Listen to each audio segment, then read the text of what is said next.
Woodley on the beat.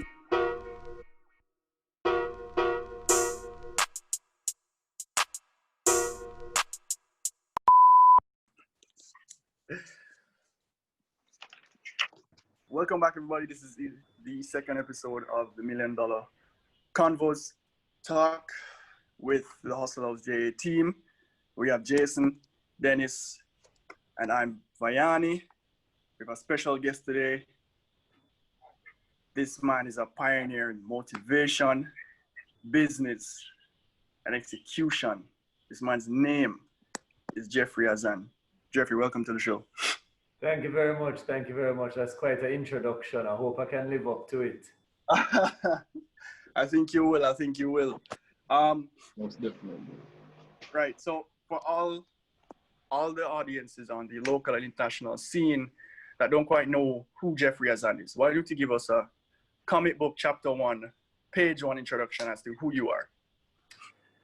Who is Jeffery Azan? Jeffery Azan is a 32-year-old with an extensive background in martial arts and retail who back in 2013 decided to radically change his life and has gone on to teach and share with others what he learned on how to change one's life, how to unlock vision, how to achieve purpose, and how to really make very small changes that can make a radical difference in not only your life, but the life of others. Right. That would be super short. That is quite the introduction. That is quite the introduction. Now, you know, a lot of people hear the name Azan, and it is synonymous with success for majority of the Jamaican populace. Now, the legacy of Azan is quite a legacy to uphold. Were you at any point in time overwhelmed with the responsibility of upholding such a legacy? Actually, as a youth, I had a major problem with the name Azan. Right. Me and my dad actually got in a big argument about it one time, telling him I wish I had any name but Azan, because what comes with Azan in most public situations in Jamaica is either an expectation or a tax. Right. You know, people see and they expect, oh, you have it, so you must can give it to me, or you have the opportunity, so you must can share it with me. Right. And everybody who you meet, or not everybody, a lot of people who you meet who come to find out that you're Azan, they try to draw the most roundabout connections. Oh, I know your uncle's sister's neighbor from back in country 30 years ago. How are they? People have never heard about. So it became, as a young man, a child, it felt like eyes were on you. You felt very self-conscious, self-aware for what you're going through.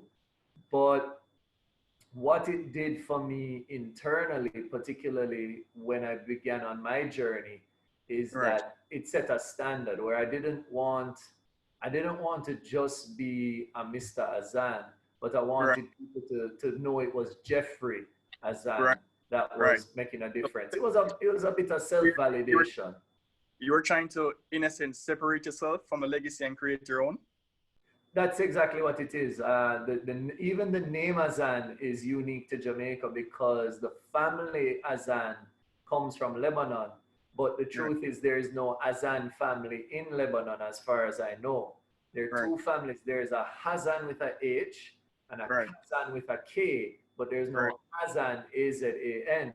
And what ended up happening, as far as we are made to understand, is when my great-grandfather came to Jamaica, immigration couldn't understand him because he only spoke Arabic. And they thought he said Azan. And that's how we got the last name Azan. So Azan is even uniquely Jamaican in its context.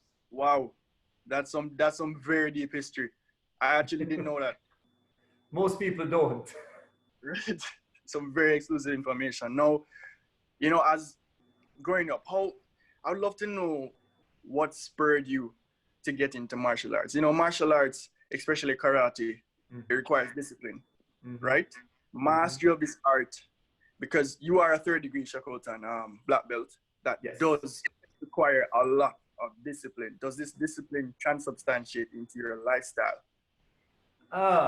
Well, my martial arts journey is an interesting one. I think I got introduced to it back when I was a kid. Literally every show or cartoon on TV had hand-to-hand combat in one way, shape, or form. If Right, it right. wasn't the Power Rangers, it was Batman, it was Teenage Mutant Yeah. Ninja Turtles, it Yeah. was G.I. Joe. It was all about hand-to-hand combat.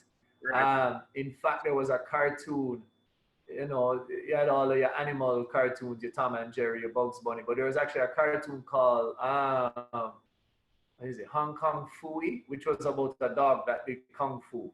But the point is, I it think literally, I think I know what you're talking about. you're right. So it Yeah. surrounded my childhood, and I think my parents were like, okay, this is a thing. There's some classes, and they put me into it. And truthfully, I just fell in love with fighting. Right. Winning, losing, it didn't matter to me as long as I was fighting. Was it a form of expression for you? Not at the time, not at the time. It has grown into a form of expression. The more I've learned about the different arts, martial arts in general, and then began really pursuing my walk as a martial artist, that's when my personal transformation began. And it's more than discipline. I think it definitely helped me as a kid in discipline, being able to, like, you know, you mess up in class, you're sitting in the corner for 10, 15 minutes. And if you talk, that means push-ups. And if you don't do push-ups, that means fighting the instructor. Like you didn't step out of line. And that definitely rolled over into my lifestyle as a kid. But what it's done for me as an adult is that it has opened my mind immensely to Eastern philosophy, to self-development, self-polishing, and then even how I teach a lot of self-development, personal development. Even my whole way of looking at the world has been radically influenced by the martial arts. And you could have a whole 1 hour episode on me and martial arts in terms of what it means to me and mindset. But I'll say this to anybody, is that for me, martial arts is one of the few, if not the only, physical, mental, emotional expression and strain all at once. You know, you can go to the gym and you can go under some serious weight and you can get pumped up and then, you lift that weight. But in martial arts, every attack should possess emotion. Every attack, while possessing emotion, should possess calmness of mind, alertness of area. It should be finishing one opponent and dealing with another one. And ultimately, you develop these techniques to never have to use them. So it's almost contradictory in its own development. Right. So only if necessary. Only if necessary. It's summed up in this way, where there's a parable of a teacher and a student walking in a garden. And the student says to the teacher, "Master, you always speak of peace, but you train for war. How do you balance the two?" And he says, "It's better to be a warrior in a garden than a gardener in a war." Yeah, right. And that's what you're trying to do. You're trying to develop yourself to be that warrior, but then you're trying to always make sure you're in the garden. Now, as relates to who Jeffery Azan is as a person, I know that you're a part of, or you're involved in Toastmasters. Now, what led you to, or what sparked the interest in motivational speaking, and therefore pushed you in that direction? What sparked that? When I graduated from university, like many university graduates, I had absolutely no idea what I wanted to do with my life. Right. Same. I feel like a lot of university students. Yeah. And what ended up happening is I made an agreement with a mentor of mine. They said, "Hey, go and help your mom. She's in the store. She's been sacrificing so you can go to university. You go work in the store and I have a younger brother and younger sister, going into the store that will help her take the pressure off so that they can go to school and have a semi-normal experience." I said, "Okay." And I went in the store, and I'd always known retail wasn't for me. I'd been in it from I was about 9 years old. From I was 9, I never Right. knew Christmas, I never knew summer. You Yeah. worked. That's what you did. And I got to this place where I was just frustrated.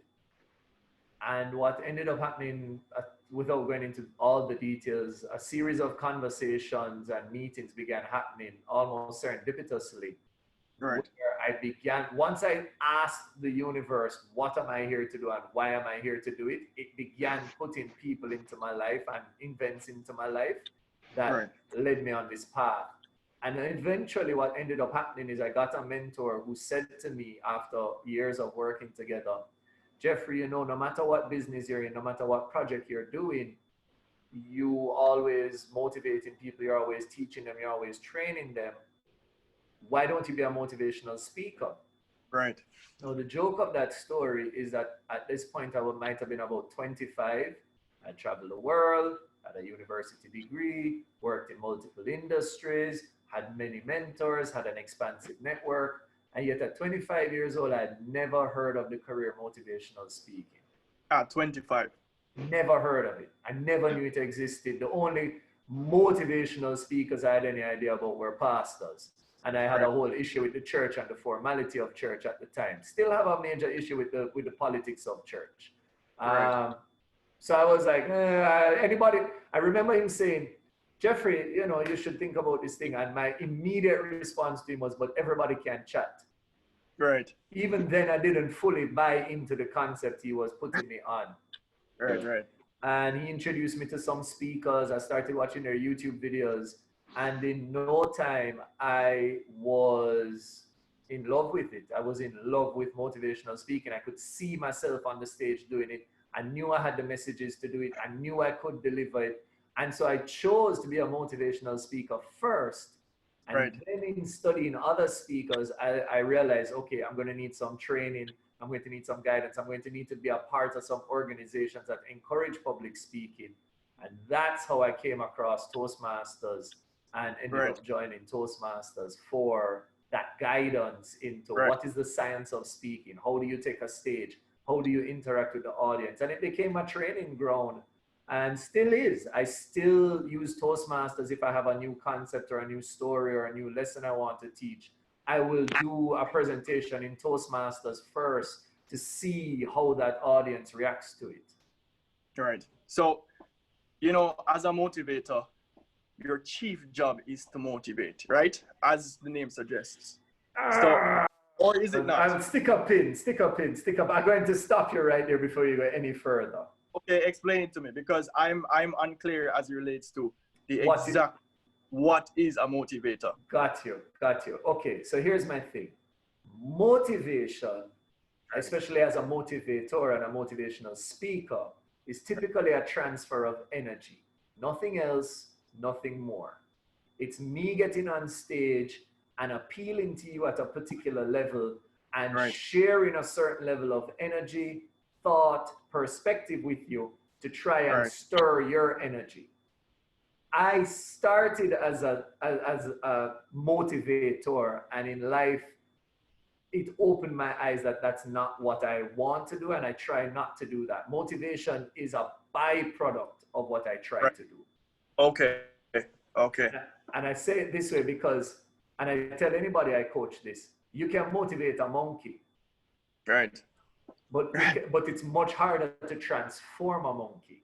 Right. That's what I hope to do when I take a stage. I'm not trying to motivate people because, as I said, I don't need an excited monkey. What I need is transformation. I need a change in mindset, a change in attitude, a change in perspective, a change in belief. So so would you classify that as an educator then instead of a motivator? That is more in line what I tell people I am, depending on what circle I'm in. If I'm with somebody and they ask, what are you? And I tell them, oh, I'm a professional development coach. That's the official title, a professional development coach. And they look at me like, huh? What's that? I say, I'm a teacher and I teach adults. Right. Simply put. Yeah. Right. So as a professional development coach, As you said, one of your byproducts is to motivate an individual, to transform an individual. So I would like to know, motivation is great, right? I'm sure that, you know, within the first 2 days, you're going to feel all giddy about what you've just listened to. And then 2 days later, you forget about it, right? So where does motivation end and execution begin? Truthfully, motivation should be the key of execution. When you're in that session and you have that massive emotional charge, it's in that moment that you need to execute. Tony Robbins says it best. He says, when you are motivated and have the energy to take action, in that moment, you must take massive, irreversible action. So even when the motivation dies out, things are in process that you can't take back. So if you want to start a program, argument's sake, you want to get into a certification program, and you're back and forth and you're not sure. And you come to one of my presentations and I tell you something like, information changes the situation. Having a mindset is the key to unlocking your future. Step into all your greatness. Don't hold back. What have you been putting? And you just feel like, yo, him talking straight to me. Yeah, because of the energy. Right. I would that way as well. And then what I would encourage you to do is in that moment, if that is your particular situation, go pay for the course. You can't take it back once you pay for it. Facts. So you said, Jano, I don't know where I'm going to do, I don't know what I'm going to do. But you know one thing, once you pay for it, you're going to do your best to finish it. That is true. That is true. Because it's a personal sacrifice. You're more willing to finish it once you paid for it. Right? So, you know, in addition to your very prolific speaking career, you've been a franchise owner of Organic Gold. You've been a consultant on the brand of Profit and also on the board of Azan, your family company. Now you have a wealth of experience in your 30 short years that you've been around, because I think you have a lot more to give, right? What can we expect from Jeffery Azan in the next 30 years? The next 30? Wow. Yeah. Okay. Well, here's what. This is, I'll put it this way. This is the vision, the purpose. This is everything about the company and what I'm doing. Right. I want to create so much value through motivation and personal development training. Right. That the world, the global perspective of Jamaica changes. Right.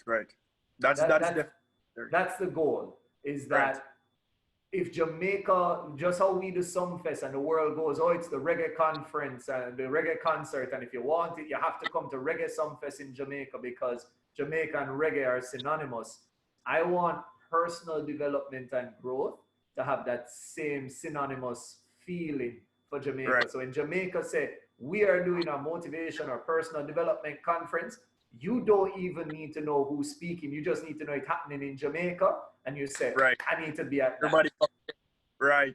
I agree with that. So, as it relates to your business, Select and Start, now, I was introduced to it the other day, right? Now, what exactly is it that Select and Start is your median to achieve your goal, the goal that you just highlighted? Is it the median to achieve that goal? It is. It's a vehicle. It's an all-encompassing vehicle, because the reality is I can't do it on my own. I am in the business of training other speakers with my programs. Or I put it to you this way. When I started and I looked into the industry, I noticed everybody was the speaker name. It was TonyRobbins.com. It was Les Brown Speaks. It was Zig Ziglar's program. And their motivation, their lessons were tied to the individual. And the first thing I immediately recognize is that that can't be what I'm about, because if I drop dead tomorrow, I need what I've done to go on.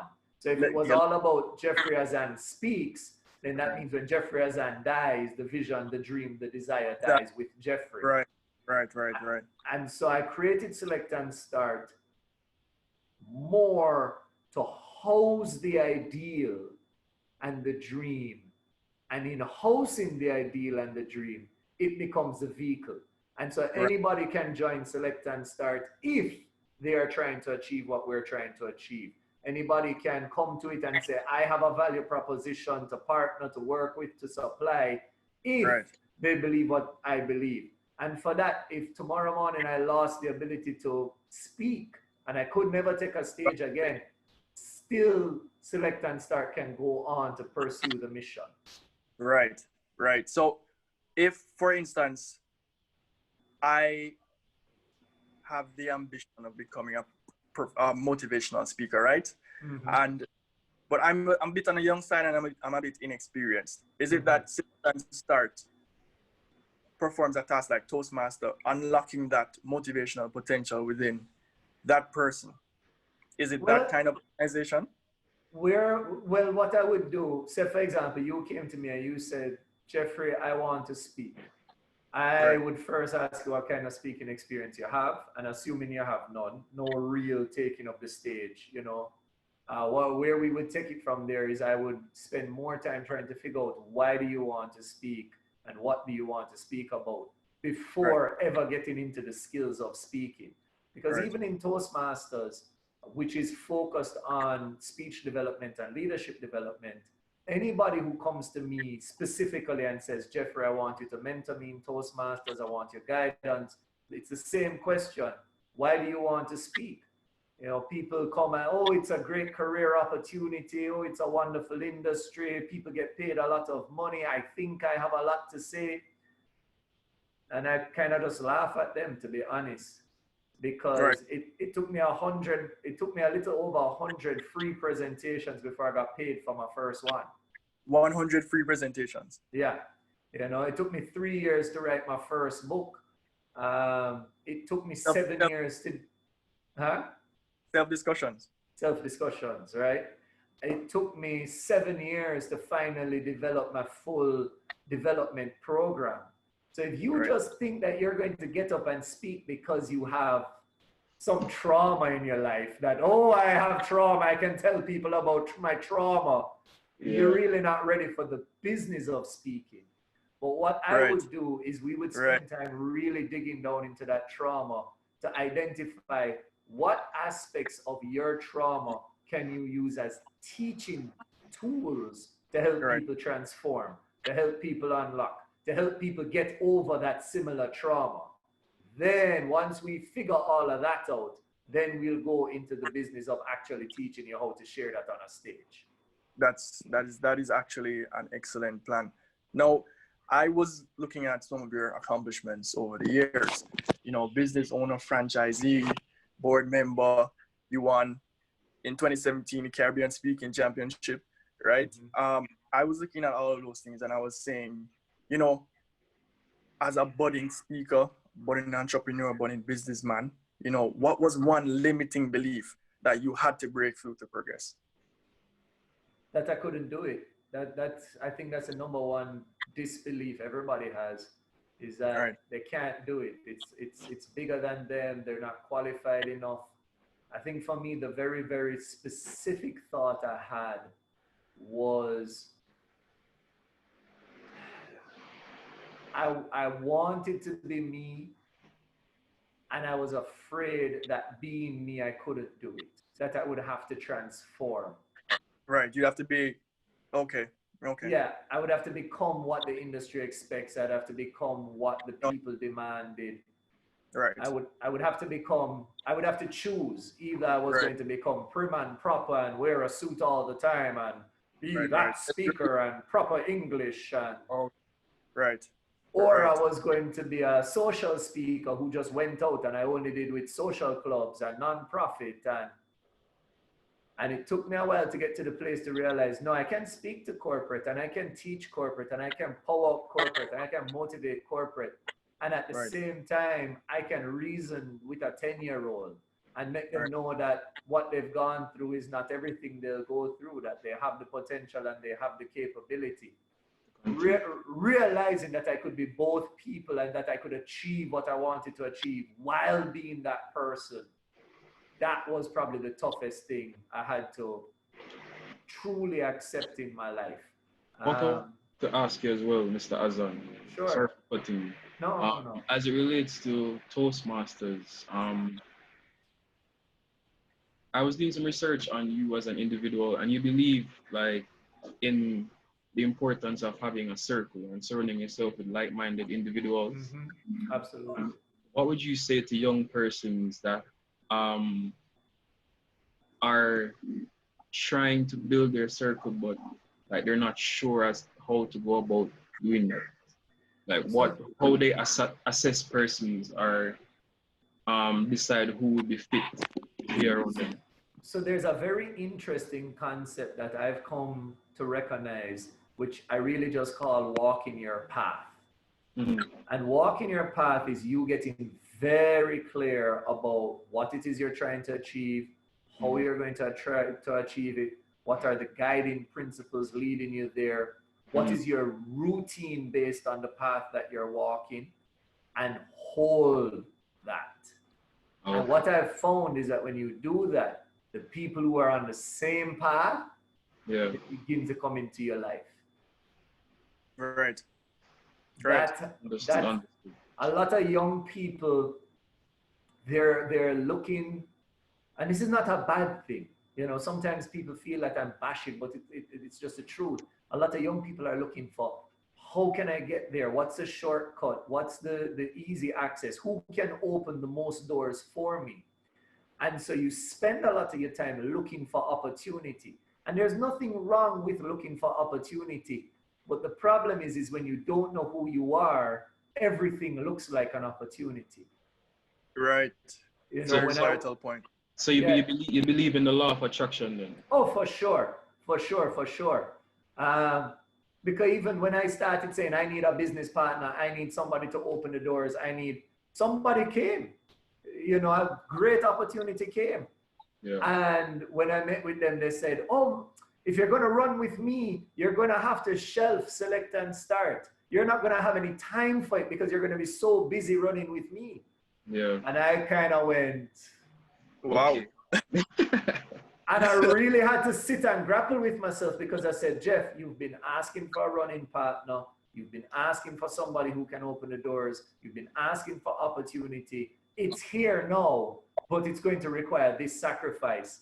Is this sacrifice worth this opportunity? Right. And I took a step back, and this is kind of when I recognized the whole power of walking the path, is I know that what I want is not just impact, but I want to help. It really is a social service is what I'm offering. Even when I go into companies and I'm helping companies to make more money, I'm helping them make more money by helping the people be better people. And I recognize that this running partner that was proposing the opportunity, he was just about the dollars. He could not care less whether you got it, whether you didn't get it. What he was focused on was getting presentations, locking in contracts, and getting paid. And it was and it was that small difference. It really is only a small difference. I planned on getting paid as well. It was a small difference in what our end goals were that made me go, no, this one isn't the right opportunity. Not for you. And I share this with you. They had an event, that same person had an event that they could have put me on the stage, and they didn't put me on the stage. Right.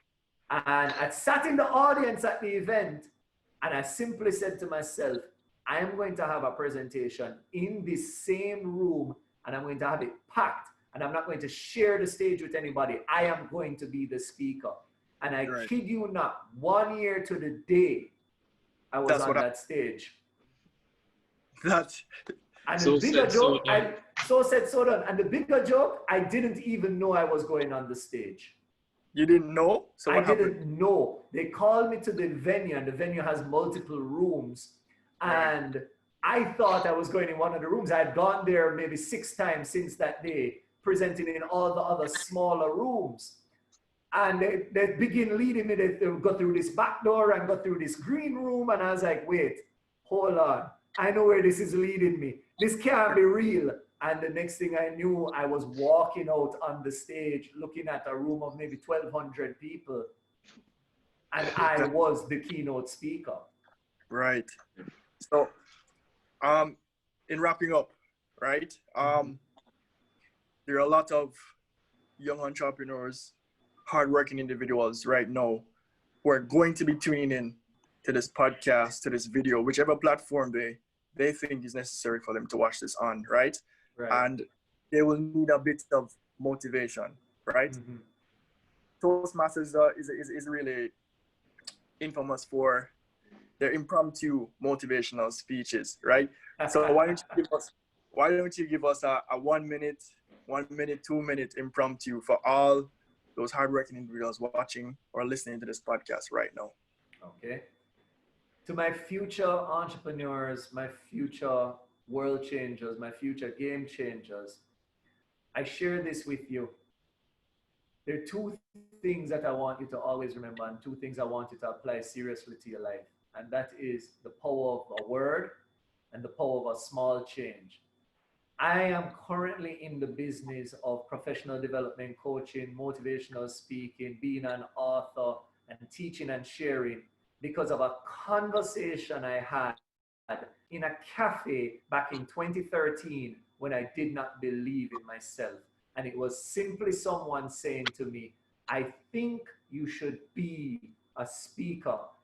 That one sentence, that phrase has created a business, has created a program, has published books, has built organizations. It has put me in the realm of working with people like Jack Canfield of Chicken Soup for the Soul. It's put me in work with Chris Sacca for Sagicor. It's introduced me to Scotia, Jamaica Broilers, Grace, Kathy Goodall, Naomi Garrick, Alvin Day. These are people and organizations whose numbers I have in my phone because of a conversation in a cafe where somebody recognized the very small potential I had of the ability to speak. Right. Just to speak. And I want you to recognize just a few words can have that power. And the other thing about it is you need to make a very small shift. You're never going to get where you want to go if the path you're on isn't taking you there. But just a few degrees of difference can make all the change.